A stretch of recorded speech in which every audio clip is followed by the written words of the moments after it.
Hello guys! So, good afternoon. Kakatapos ko na maligo. Pero feel ko kada-vlog ko na bago akong ligo. Anyway, wala akong masyadong na-vlog kahapon at ngayon. Wala akong masyadong na-vlog kasi nga wala namang ganap sa buhay. Busy lang kami ng mga orders. But anyway, ngayon gusto ko lang i-share sa inyo about sa update sa buhay-buhay natin. Yun nga, merong conflict about school and us, school ni Hagrid. So, mayroong mga details doon na gusto kong i-share sa inyo because I think marami din nag-aantay sa inyo about it. And never akong nag-share nito na nung simula nung mga proseso, hindi ko talaga pina-vlog. Pero ngayon, sasabihin ko sa inyo yung naging problema namin sa school ngayon.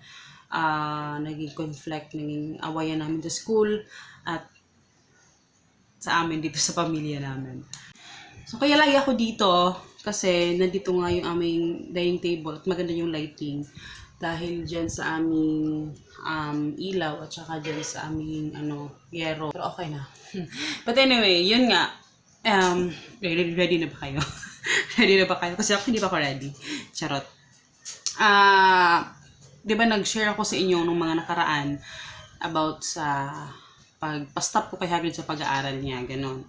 And also, ayun nga, hindi naman ligis yung kalaman at medyo ilang buwan na rin ang lumipas. I think October ata yun na nag-stop si Hagrid. And that time, parang nilang yun, examination. Hindi ko naman na-vlog talaga, hindi ako nabibigyan ng update sa inyo about it. Pero maraming nangyayari sa likod ng camera, no? Sa aming pamilya. Pero hindi ko lang siya iniisip na problema because marami akong mga nalalearn na lessons talaga dyan. And yun nga, nung time na pinastop namin si Hagrid, ang dami sa inyo nag-comment, nag-react about it, nung pinastop ko siya, but hindi ko pa rin sa inyo yung pinakarason. Pero ang nangyari kasi nun guys, pinapabayaran sa amin lahat ng school, the whole year nababayaran namin sa tuition fee niya. Private school nag-aral si Hagrid at yun nga, medyo malaki-laki yung babayaran namin the whole year at hindi ko masikmurang bayaran yung lahat dahil hindi ko naman natapos yung school year and valid yung aking mga reasons sa pag-pull out sa kanya. And yun nga, nakipag-usap ako sa dean or sa kanilang principal doon sa school. And nung nakipag-usap ako, so ang daming mga nangyari doon, ang daming pag-uusap na naganap, kasama si Hagrid sa mga tinanong about doon sa mga nangyari. Kasi syempre, eto lang, hint lang, eto, konting konting detalye lang. Meron kasi mga nangyari doon sa school na never si Hagrid nag-mention sa akin about sa problema. Never. Kasi natatakot siya sa, I think natatakot siya sa teacher niya, natatakot rin siya sa akin. Kailangan, yung time na yon, alam ko naman na medyo strict talaga yung teacher niya at yun yung pinakagusto ko. Yun nga sabi ko talaga sa principal nila, pinakagusto ko talaga na strict yung teacher kasi para nadidisiplina yung bata. But then, medyo lagpas na sa limitasyon bilang isang teacher na parang wala na silang pag-care dun sa bata. So, ayun yung mga nangyari. At hindi nagsabi si Hagrid sa akin na marami na palang incident na mga nangyaring mga ganern.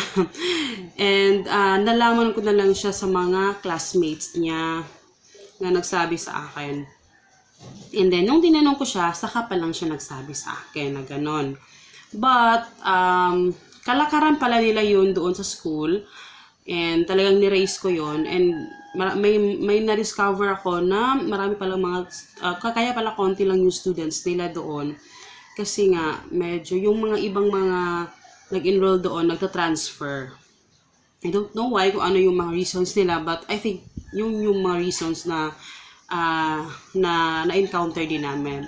So, ni-raise ko yun doon sa school, sa principal. Dahil yung principal yung aking kinausap. Nga, sabi ko, ni-raise ko yung mga problema. Ito, ganito, ganyan. And then, pati yung teacher niya, kinausap din kung totoo ba. Nung nung kinausap siya, after na mag-usap ng principal, magulo ba yung akong explanation? But anyway, huwag kang ilagay sa baba kung ano yung mga gusto yung malaman kasi parang nawawala ako sa passing nito. Kasi ang dami ko gustong sabihin kaya medyo nakakalito. And ayun nga, nung time na nakipag-usap ako sa ano namin, sa principal nila Hagrid, sabi ko, yun nga, ni-raise ko yung problema. And then, sabi niya, kakausapin niya yung teacher para syempre, fair din naman. And bumayag naman ako na ganun. Kasi para at least malaman din niya. And then, nung tinanong niya yung teacher about dun sa incident, dininay niya. Kasi sabi ng teacher, nakalimutan daw niya na nangyari yon. I don't think nakakalimutan niya na nangyari yun. Parang nagsisinungaling siya kasi nga bagong-bago pa nangyari yon. Tapos ang dami nakakita ng mga students. Yun yung pinaka-major na naging rason kaya pinull out namin si Hagrid. But nung pag-pull out namin sa kanya, ang dami pa lang, nung pag-pull out na namin sa kanya, nung nandito na siya sa bahay, ang dami na namin nalaman about sa mga nangyari, marami pa lang nagganap na ganito, ganyan.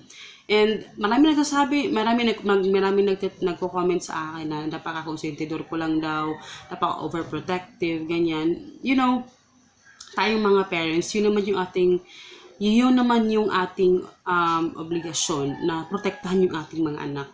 And kung alam nyo lang kung gaano ako kadisiplinaryan kay Hagrid, kasi hindi ako, ayokong makaperwisyo si Hagrid ng ibang tao. Kaya, kung si Hagrid lang siguro yung tatanungin nyo, sobrang napaka-stricto ko talaga sa kanya.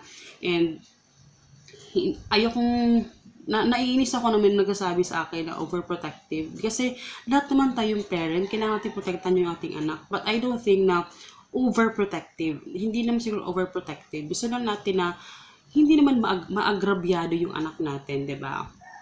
But anyway, ayun. So, yun yung nangyari and dininay nga nung ayun teacher. Pero, ni-raise ko pa rin yun.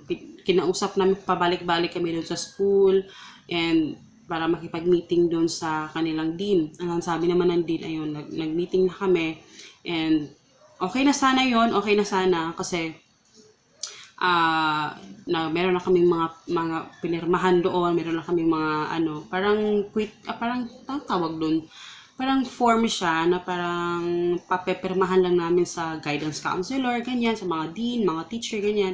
Tapos, ang yung last na so in-explain ko nga, sabi ko nga sa kanya, grabe yung iyak namin doon nung nangyari yon. So, ayun, tapos sabi ko sa dean na, malaki yung respeto ko sa kanila. Ayokong never naman ako nag-post sa social media about it sa problema namin. Never. At hindi din ako mahilig mag-post ng problema sa social media.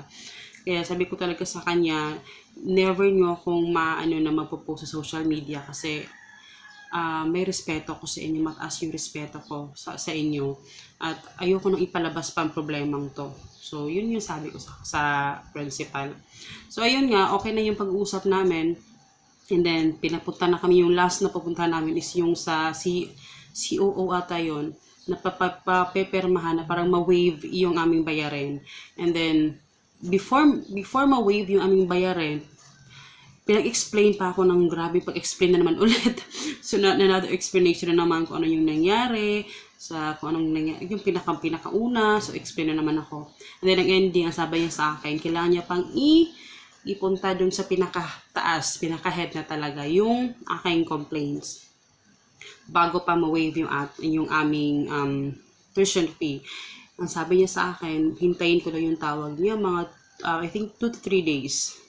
Magtatawag sila sa akin. So, naghintay ako 2 to 3 days hanggang sa dumating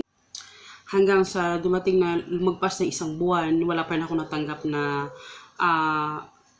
text or tawag sa kanila. Parang binigyan ko ng konsiderasyon na baka hindi nila talaga ako makontak kasi dito kami sa bundok.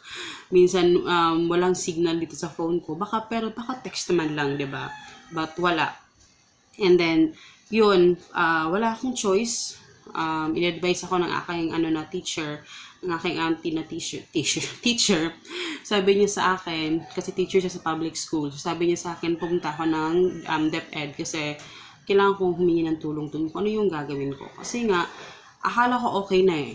Okay na yung pag-usap namin dun sa dean, may pirmahan na naganap.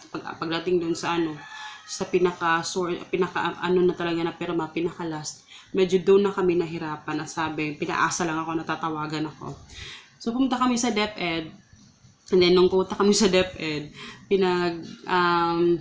another explanation na naman doon sa DepEd, pinaka-beginning, ganyan. So, ang dami explanation na naganap. And, ang sabi sa akin, sumulat ako doon sa head director ba yun? Sa director siya ng DepEd, siya yung pinaka-head. Pinasulat ako doon, and kinomputerize ko pa yun, ang haba-haba pa noon. Talagang meron dong mga 1, 2, 3, talagang inano ko yung mga complaints ko about sa school. So, pinadala ko, and I think umabot siya ng 1 month, at hindi na ako na-expect. Sabi ko, wala talagang result na magaganap. Kasi parang, wala naman nangyari, wala namang tumawag yung DepEd sa akin, or nag-email, wala din. So, kinalimutan ko na, sabi ko, sige, kung wala talaga, babayaran na lang natin yung yung tuition fee, kasi wala tayong choice. Kailangan ko na yung papers ni Hagrid. And then, biglang nag-text sa akin yung school, na parang agad-agad, pinapunta nila ako dun sa school.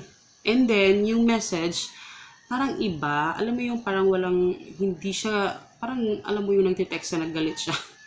Walang respect, parang ganon. Pero, yun, pumunta kami ni Papa. Actually si Papa lang sana yung papupuntahin ko doon kasi may inaayos akong doon sa kabilang bahay, yung piso wifi namin, inayos ko. Pero sabi ni Papa, gusto niya nandun ako. So, kami dalawa yung pumunta doon at naka-shorts pa ako. So, nagpadala pa ako kay Papa ng pants kasi bawal pumasok doon na naka-shorts. And then, nung pumunta kami, hindi kami masyadong in-entertain. Parang nag-iba yung nila. So, hindi kami masyadong in-entertain nung school, ng mga ng principal, parang hindi niya kami pinapansin, ganyan. So, nung pinapasok na kami, medyo tagal-tagal kami pinapasok sa loob. And then lang kami sa labas. And then, pinapasok na kami, nagulat ako, ang daming mga teachers sa likod. Ang daming mga teachers, para silang mga audience doon, kasi nasa loob kami ng principal's office.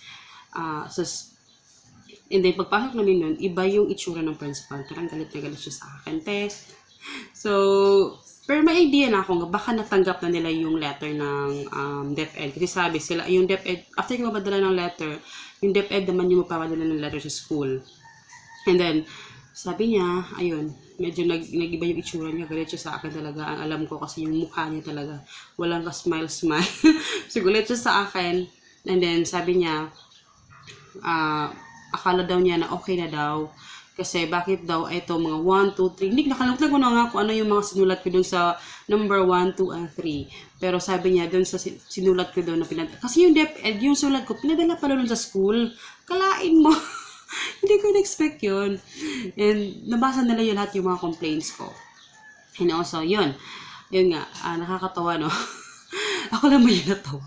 Tapos, ayun, ang sabi, bakit daw nag-complain ako dun? Akala doon nila okay na. And, ayun, explain ako agad-agad si ate. Nag-explain agad-agad kasi I know my rights. Wow! My rights. Alam ko yung kung ano yung mga sinulat ko doon. Na tama naman yung mga sinulat ko. So, sabi ko, ma'am, ganito. So, explain ko sa kanya, kailangan magkaintindihan tayo dito kasi pumunta ako sa DepEd kasi sabi niyo sa akin, tatawagan niyo ako. Lumagpas na ng 1 buwan mahigit, walang tawag o text ako natanggap sa inyo. Pinaasa niyo lang ako. Wala akong choice. Hindi niyo ako binigyan ng choice kundi pumunta lang sa DepEd at humingi ng tulong doon. And ang dami namin pinag-usapan, talaga nagalit siya sa akin. And ang sabi niya sa akin is, yung the day daw na nag-complain ako na nung papipirmahan ko na para ma-waive yung aming tuition fee, ang sabi niya sa akin, after 3 days, I think 3 days daw yun, na-approve daw yung aking request. So, sabi niya, na-approve daw. Sabi ko, ma'am, kung na-approve, bakit hindi niyo ako tinawagan, diba? para naman pumunta ako, kasi willing naman talaga ako mapumunta kaagad dito sa school, kasi para naman maayos na talaga to, kasi nahihirapan na din akong mag-isip kung ano yung gagawin ko sa situation namin. And sabi niya, hindi ma'am, na-approve, ganyan. Sabi ko, so yung pinapag-uusap, ganito. Sabi ko sa kanya, ma'am, alam mo kung anong nangyari? This is miscommunication, kasi sabi niyo sa akin, tatawagan niyo ako, tapos hindi. Tapos dahil hindi niyo ako tinawagan, pumunta na lang ako diretso sa DepEd. Kaya ganito yung nangyari. So sabi niya, ang dami nang pinapag-usapan, pero alam kong galit sila sa akin.